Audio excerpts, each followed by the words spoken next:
મહેસાણા જિલ્લાના આરોગ્ય અધિકારી ડોક્ટર મહેશ કાપડિયાએ પીએમજય યોજનામાં ગોટાળા પર સ્વીકાર કર્યો કે આ યોજનામાં લાભાર્થીઓએ કોઈ ખર્ચ કરવાનો હોતો નથી। આમ છતાં કેટલીક હોસ્પિટલ વારંવાર ભૂલ કરી રહી છે। અમુક હોસ્પિટલમાં ઘણી બધી સારવાર મળતી હોય છે। કેશલેસ સારવાર હોવા છતાં કેટલીક હોસ્પિટલ દ્વારા દર્દીઓ પાસેથી પૈસા પણ લેવામાં આવ્યા છે। અમુક હોસ્પિટલમાં દર્દીઓની સમયની બાબતમાં પણ હેરાન કરાય છે।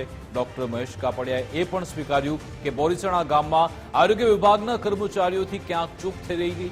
ખ્યાતિ હોસ્પિટલ દ્વારા કડી તાલુકામાં અનેક ગામમાં કેમ્પ કર્યા હોવાની પણ વિગતો મળી છે અને આ કેમ્પથી આરોગ્ય વિભાગના કર્મચારીઓ અંધારામાં રહ્યા। અમે આ ઘટના અંગેનો આખો રિપોર્ટ સરકારને સુપરત કરવાના છીએ।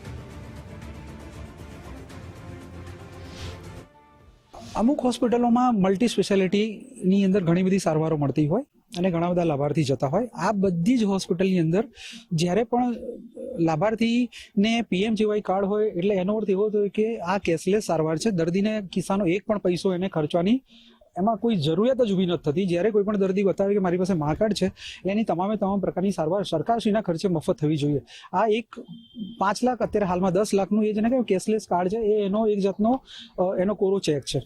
પરંતુ આ બધી હોસ્પિટલોમાં ઘણી બધી ફરિયાદો એવી મળી છે કે જેમાં દર્દીઓ પાસે પૈસા લેવામાં આવે અને સાથે સાથે દર્દીઓને ઘણી બધી હેરાનગતિ પણ થઈ છે। અમદાવાદ ખ્યાતિ હોસ્પિટલનું જે કહી શકાય કે જે કૌભાંડ જે છે બહાર આવ્યું છે તેને લઈ અને મહેસાણા આરોગ્ય વિભાગ પણ જે છે સફાળું જાગ્યું છે અને ક્યાંક ને ક્યાંક કહી શકાય કે જે પીએમજેવાય અંતર્ગત જે હોસ્પિટલો મહેસાણાની છે એની તપાસ હાથ ધરવામાં આવી છે। ખાસ વાત કરીએ તો આ યોજનામાં દર્દી પાસેથી પૈસા લેવાતો હોવાની વાતો જે અને રજૂઆતો જે છે મળી હોવાથી ખાસ વાત કરીએ તો મહેસાણા જિલ્લાની 4 હોસ્પિટલો પાસેથી એટલે કે કહી શકાય કે જે મોટી નામના ધરાવતી 4 જેટલી હોસ્પિટલો છે એમની પાસેથી દર્દીએ ભરેલી રકમ છે એની 5 ગણી પેનલ્ટી વસૂલવામાં આવશે એ પ્રકારનો નિર્ણય લેવામાં આવ્યો છે। મહેસાણાની લાયન્સ હોસ્પિટલ હોય, કડીની ભાગ્યોદય હોસ્પિટલ છે, મહેસાણાની સંકુજ હોસ્પિટલ છે અને વિસનગરની નૂતન હોસ્પિટલ પાસેથી આરોગ્ય તંત્રએ દર્દીઓને પૈસા પરત અપાવ્યા છે અને તેમાં તમામ હોસ્પિટલ પાસેથી દર્દી પાસેથી લીધેલી રકમના 5 ગણી રકમ એટલે દર્દીને આપેલી રકમ સાથે 6 ગણી રકમ જે છે ચૂકવવા માટે ખાસ આદેશ કર્યો છે। જેમાં કડીની ભાગ્યોદય હોસ્પિટલ પાસેથી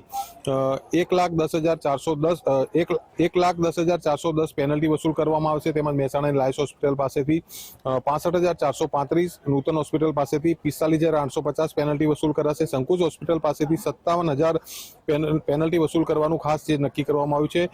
ખાસ વાત કરીએ તો 15 જેટલી અન્ય હોસ્પિટલો છે કે જ્યાં ઇન્ફ્રાસ્ટ્રક્ચર અને અન્ય જે સુવિધાઓ ન હોવાના કારણે એમને પણ નોટિસ આપવામાં આવી છે। આરોગ્ય વિભાગ હાલ સતર્ક બનીને આ પ્રકારની હોસ્પિટલોની તપાસ જે છે એક ટીમ બનાવીને કરી રહી છે। ત્યારે હજુ પણ અન્ય હોસ્પિટલો પીએમજેવાયમાં કહી શકાય કૌભાંડ આચરતા હશે તો એ પણ તપાસ હાથ ધરવામાં આવશે। સાથે વાત કરીએ તો જે હોસ્પિટલો જે છે ની જે પરમિશન પીએમજેવાયમાં હોય છે પરંતુ ક્યાંક ને ક્યાંક દર્દી પાસેથી ખોટા બહાના બતાવી અને જે રિપોર્ટ કરવામાં આવતા હોય છે રિપોર્ટના નાણાં જે છે વસૂલ કરાતા હોય છે જેને લઈને ફરિયાદો પણ ઉઠી હતી પરંતુ જે કામ જે છે ઠેર ને ઠેર રહ્યું હતું। પરંતુ ખાસ હાલમાં જે ખ્યાતિ હોસ્પિટલની ઘટના સામે આવી છે ત્યારે તંત્ર જે છે જાગ્યું છે અને જે કહી શકાય તપાસનો દોર જે છે શરૂ કરવામાં આવ્યો છે। જેમાં હાલ આ 4 જેટલી હોસ્પિટલને નોટિસ આપી છે અને એની પાસેથી 5 ગણી પેનલ્ટી જે છે વસૂલ કરવામાં આવશે। મુકેશ જોશી, ગુજરાત ફર્સ્ટ, મહેસાણા।